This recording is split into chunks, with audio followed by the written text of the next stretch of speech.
Olá, estudantes do nono ano! Tudo bem com vocês? Sejam muito bem-vindos a mais uma aula de matemática. Hoje vamos estar trabalhando a geometria e a descoberta do número irracional. Algo que parece um pouco complicado, mas você vai ver que é muito bonito porque é muito visual. Tem a ver com a geometria, né? Então, geometria tem a ver com imagens. Então, é isso que nós vamos trabalhar um pouco. Vamos lá? Nossos objetivos: retomar os conjuntos numéricos e suas características e, dentro disso, identificar os números irracionais. Bora lá? Vamos pensar. Várias informações numéricas fazem parte do nosso dia a dia. Fazem mesmo, né? Se você parar para pensar, números assim estão mais inseridos na nossa vida até do que a gente gostaria. Por isso, precisamos de vários tipos de números organizados em conjuntos. Mas qual o critério para formar esses conjuntos numéricos? A gente mistura eles e separa com quais critérios? O que a gente olha? Pois muito bem, até agora você estudou os conjuntos dos números naturais, inteiros e dos números racionais, ok? A cada novo conjunto numérico estudado, números novos foram agregados ao conjunto numérico já aprendido por você. O conjunto dos números inteiros agregou o conjunto dos números naturais e seus opostos. Então, um acaba englobando o anterior, ok? Mas, ao mesmo tempo, todos são infinitos. Legal isso, né? O infinito maior que o outro? Não, porque infinito é infinito. Muito legal esse conceito, gente. Olha, já os números racionais agregou ao conjunto dos números inteiros. Todos os números da forma A sobre B, em que A e B são números inteiros e o B diferente de zero, porque o B está como denominador. E que podem ser escritos na forma decimal ou na forma de fração. Então, os números naturais são os primeiros, os números da contagem. 1, 2, 3, 4. Alguns autores colocam 0, outros autores tiram o 0. Mas, enfim, esses são os primeiros números que temos contato na nossa vida, os naturais. Depois vem os inteiros. Os inteiros eu tenho todos os naturais e os seus opostos, ou seja, os negativos.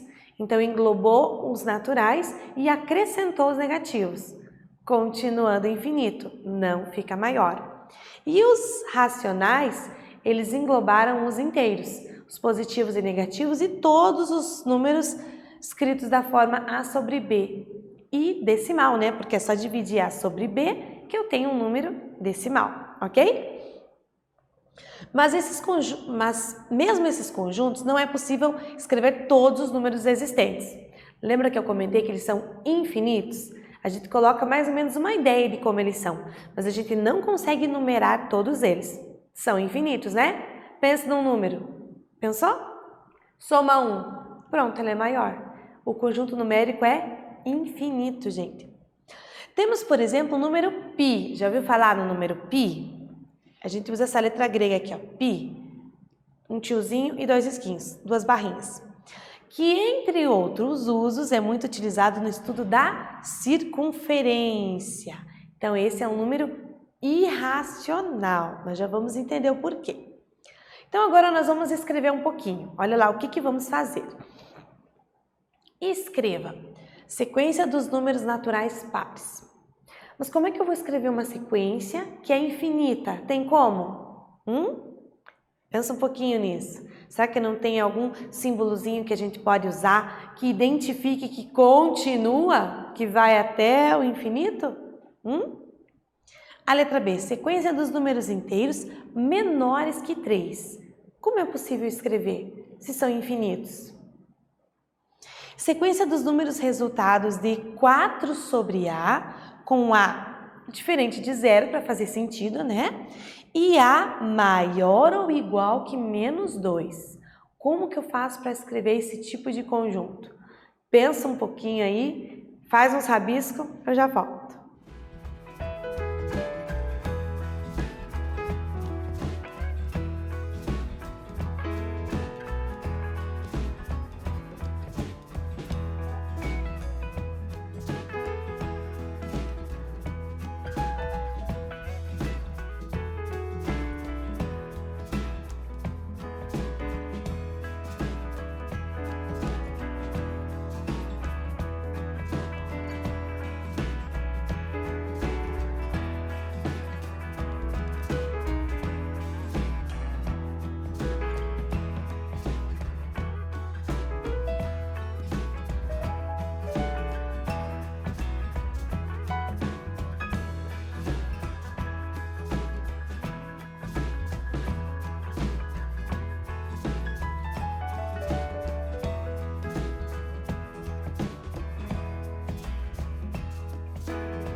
Conseguiu escrever alguma coisa? Então, deixa eu te ajudar. Alguns símbolos, a gente precisa lembrar deles. Por quê? Porque eles nos auxiliam nessa escrita. Porque eu tenho que escrever algo que é infinito. Logicamente, a gente não consegue escrever o infinito, porque ele não tem fim. Então, a gente usa alguns símbolos bem importantes. Primeiro, para conjuntos de qualquer tipo, a gente sempre escreve entre chaves, certo? Aquele símbolozinho bem ruim de desenhar, né? Ele fica bem torto, né? Às vezes o primeiro fica bom, o segundo não fica, mas enfim, não é parênteses, não é colchetes. Tem que ser chaves, aquele todo incrementado, tá bom? Então, beleza, conjunto a gente coloca entre essas duas chaves. E daí lá dentro, como é que eu escrevo algo que é infinito? Se você lembrou, muito bem. Se você não lembrou, lá vou eu te ajudar. A gente usa um símbolozinho que são 3 pontinhos. Os 3 pontinhos são as reticências. E as reticências dão a ideia de continuidade. Então, a gente usa esse símbolo para nos ajudar a representar algo que vai embora até o infinito. Então, vamos voltar para o nosso exercício. Ele dizia assim, escreva sequência dos números naturais pares. Beleza, ele só quer os pares. Mas mesmo os pares é um conjunto infinito, gente. Então, como é que eu faço para escrever? Olha lá, entre chaves.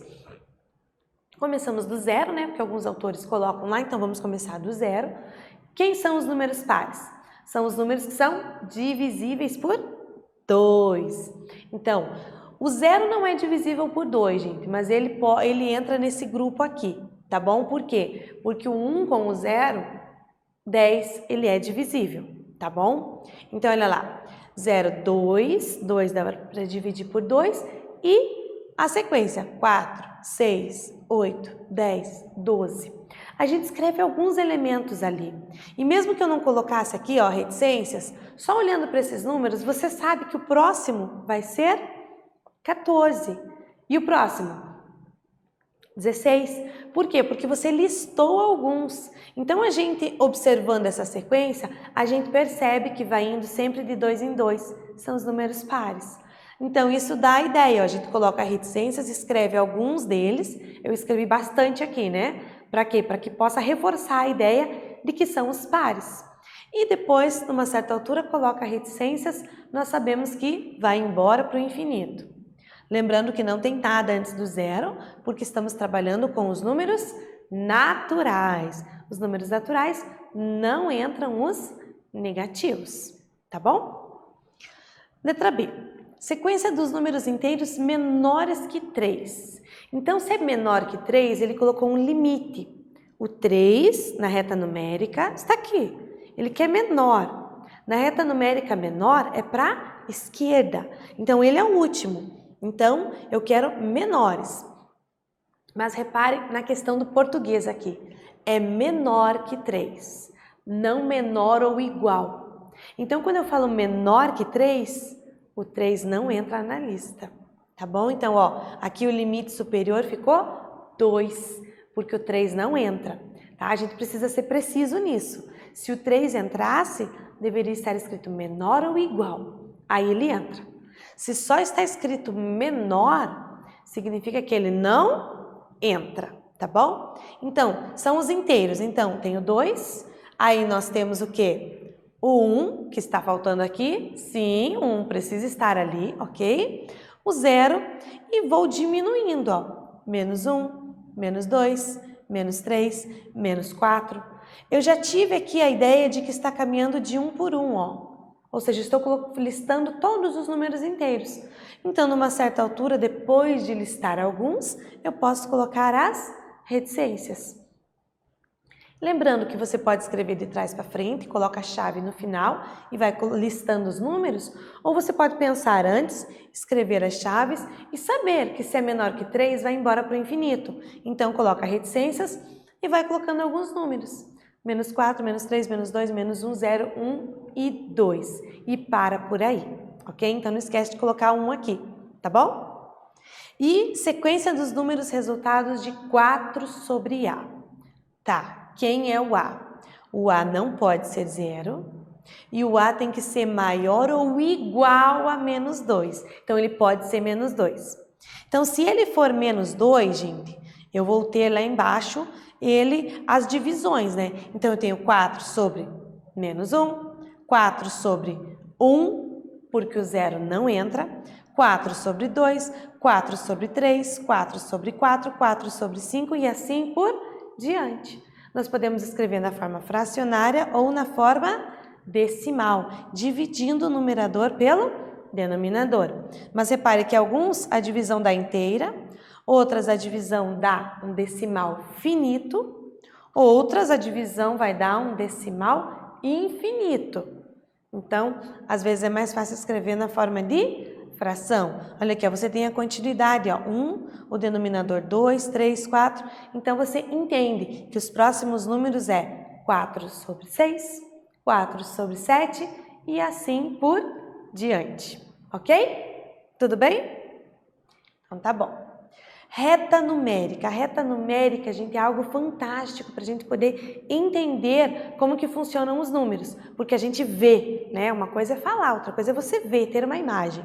Então, a gente tem uma reta, ela não tem fim, então ela continua tanto para a esquerda quanto para a direita. A gente posiciona o zero no nosso meio, onde a gente desenhar ela, o zero está ali, no meio. Eu sei que para a direita eu tenho os números positivos, para a esquerda os números negativos. Se eu marcar de 1 em 1, tipo na régua, eu vou ter os números naturais. Se eu também marcar os números negativos, aí eu tenho os números inteiros, aí depende do que eu preciso, certo? E se eu marcar alguns números entre os números inteiros, entre o menos 1 e o menos 2, entre o 2 e o 3, aí eu terei os números racionais, certo? Então aqui, ó, repare que foi marcado menos 3,7, mais ou menos a localização dele, menos 12 sétimos, é mais ou menos também a localização, 1/4, 2,444, a dízima periódica, está aqui no meio, ok? Então é fácil de visualizar os números ali. Diagrama de Venn. Essa é a outra imagem, outro desenho que nos ajuda demais a entender os conjuntos numéricos. Então, olha aqui, ó. O diagrama de Venn é uma forma gráfica que representa os elementos de um conjunto. Para fazer essa representação, utilizamos formas geométricas.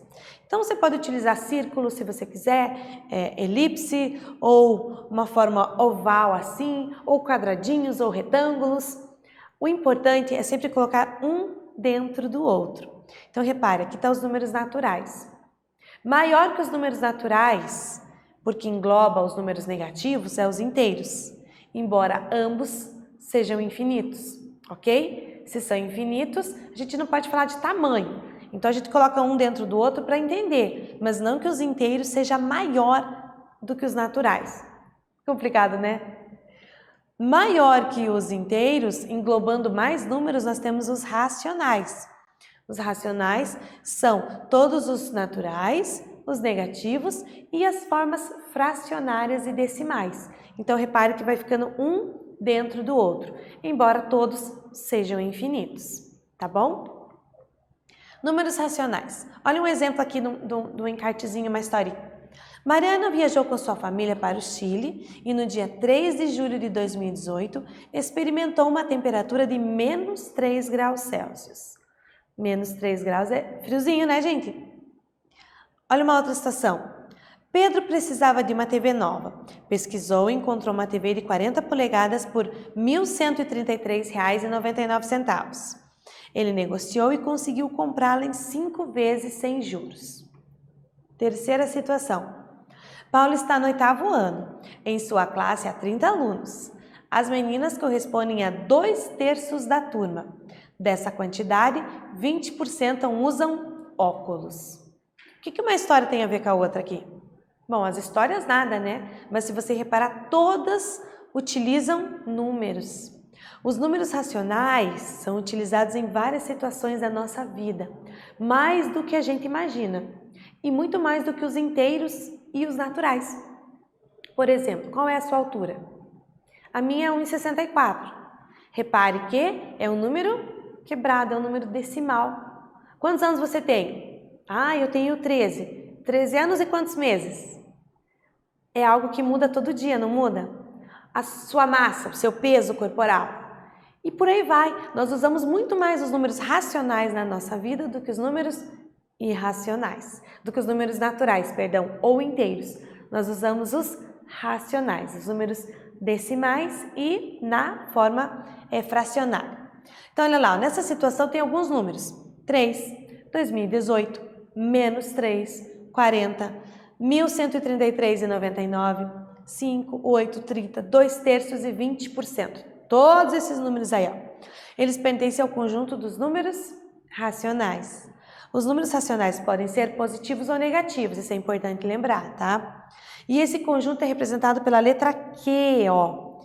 Letra inicial da palavra quociente, porque todos podem ser representados em um quociente, uma fração, uma divisão, ok? Então vamos lá. 2 agora, para você, presta atenção.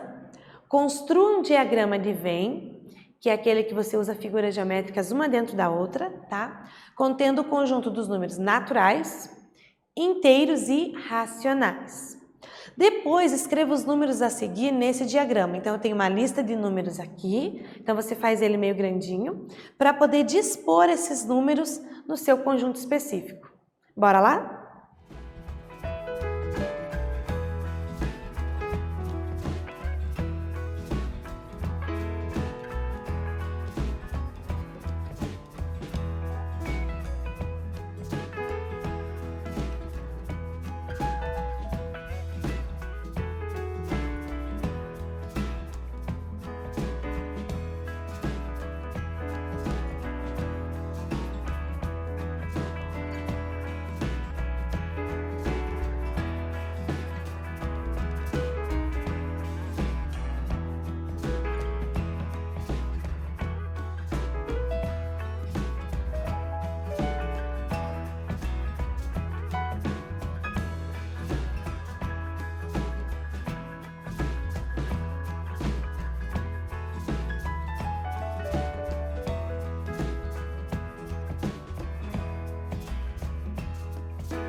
Muito bem, conseguiu fazer? Olha o diagrama aqui, ó, um dentro do outro. Eu gosto de usar essa elipse aqui, ó. Aí dispondo os números, ó, 24 e 10 são naturais, menos 2 e menos 17 são inteiros, 8 onzeavos e menos 9,42 é racional. Simples assim, ok?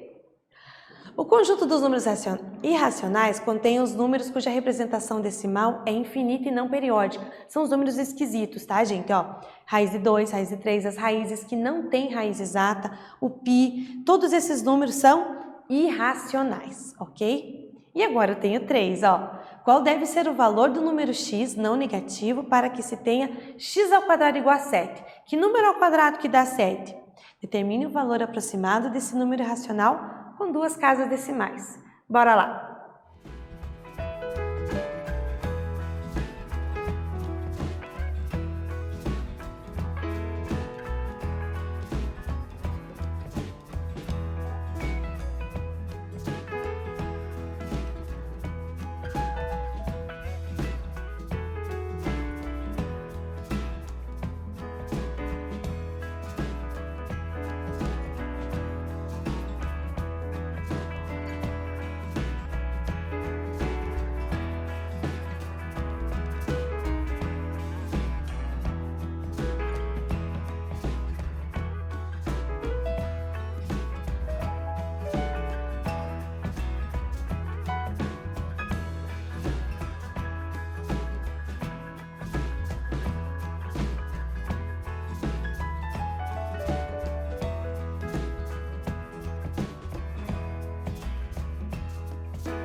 número ao quadrado que resulta em 7. Como que a gente faz isso?